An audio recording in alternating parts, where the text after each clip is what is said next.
নবীজি বলেছেন, আমি ভয় পাচ্ছি তোমাদের উপরে 5টা আযাব আসবে, যেই 5টা আযাব আসবে তোমাদের কৃতকর্মের কারণে, তোমাদের আচরণের কারণে।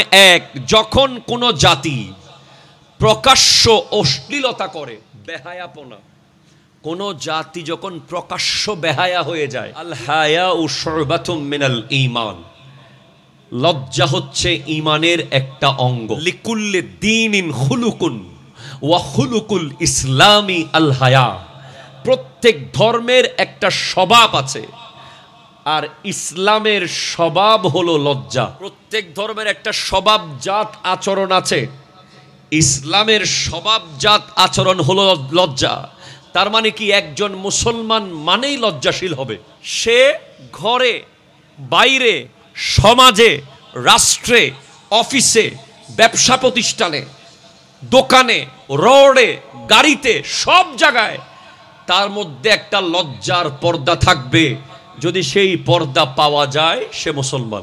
যখন কোনো জাতি প্রকাশ্য বেহায়া হয়ে যায়, আল্লাহ সেই জাতির উপরে মহামারী দেয়। মহামারী, এমন এমন রোগ আল্লাহ সেই জাতিকে দেবে, যেই রোগ তারা আগে কোনোদিন দেখেনি, তারা আগে কোনোদিন নামও শুনেনি, তারা আগে কোনোদিন চিন্তাও করতে পারেনি।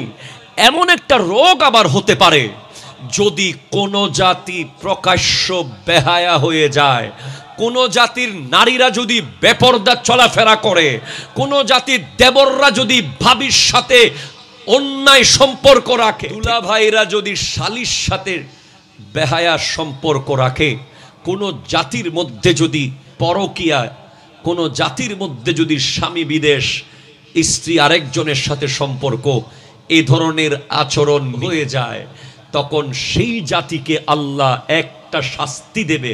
হাদিসে পাক আমার সামনে সহিহ হাদিস, অসংখ্য সিহাসিত্তার কিতাবে হাদিসটি এসেছে যে ওই জাতির প্রথম শাস্তি হলো, বেহায়া জাতির প্রথম শাস্তি হলো, তাদের উপরে মহামারী আসবে, প্লেগ আসবে, কোভিড-19 আসবে, এর চেয়ে আরো মারাত্মক মারাত্মক রোগ আসবে, যেগুলো তারা আগে দেখে নাই। সিরাতে মুস্তাকিমে যারা চলে, সিরাতে মুস্তাকিমের অনুসারী যারা, তারা কখনো বেহায়া হতে পারে না। হাত তুলে বলেন ঠিক কিনা?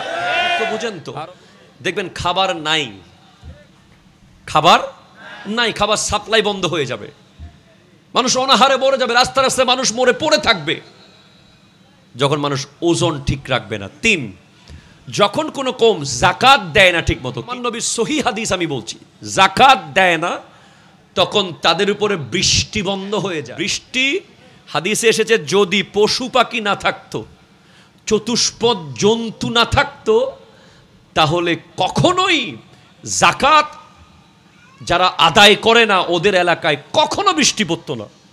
সামান্যতম বৃষ্টি যে পড়ে, এগুলো ওদের এলাকায় যে চতুষ্পদ জন্তু আছে, গরু, ছাগল, মহিষ, ভেড়া, দুব্বা, ওদের কারণেই বৃষ্টিটা হয়, না হলে বছরকে বছর বৃষ্টি হতো না, যারা যাকাত দেয় না। সেজন্য যদি বৃষ্টি চান, যাকাত দিতে হবে। এরপরে কোন কওম যখন কোরআন হাদিসের আইন লঙ্ঘন করে, তখন বিজাতি দ্বারা তাদেরকে আক্রমণ করানো হয়। এটা একটা আযাব।